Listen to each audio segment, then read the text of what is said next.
गरियाबंद से इस वक्त की खबर आ रही है। भाजपा परिवर्तन यात्रा पहुंची गरियाबंद जिला झरिया बाहर से मैनपुर की ओर रवाना हुई है। पूर्व मंत्री महेश गागरा कर रहे हैं नेतृत्व। कार्यक्रम में शामिल होने मंत्री केंद्रीय मंत्री भानु प्रताप सिंह वर्मा भी पहुंचे। परिवर्तन यात्रा का स्वागत क्षेत्रीय विधायक डमरूधर पुजारी एवं जिला भाजपा के अध्यक्ष राजेश साहू ने झरिया बाहर में किया। मैनपुर में उक्त दल का स्वागत क्षेत्रीय सांसद चुन्नीलाल साहू व अन्य भारतीय जनता पार्टी के पदाधिकारी ने किया। भारतीय जनता पार्टी के कार्यकर्ताओं ने पटाखे फोड़ एवं आदिवासी नृत्य दलों के नेतृत्व में स्वागत किया।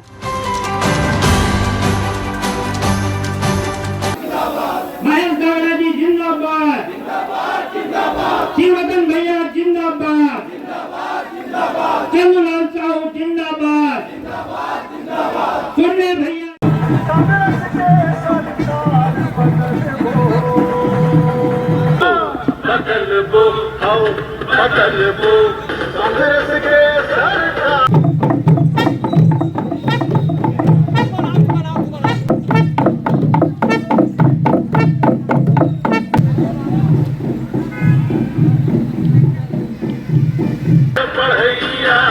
भ्रष्टाचार बहुत है।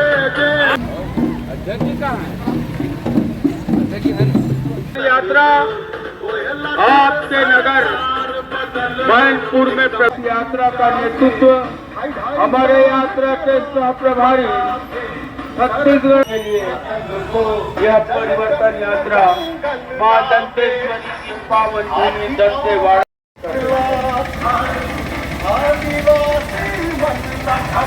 भारतीय जनता पार्टी से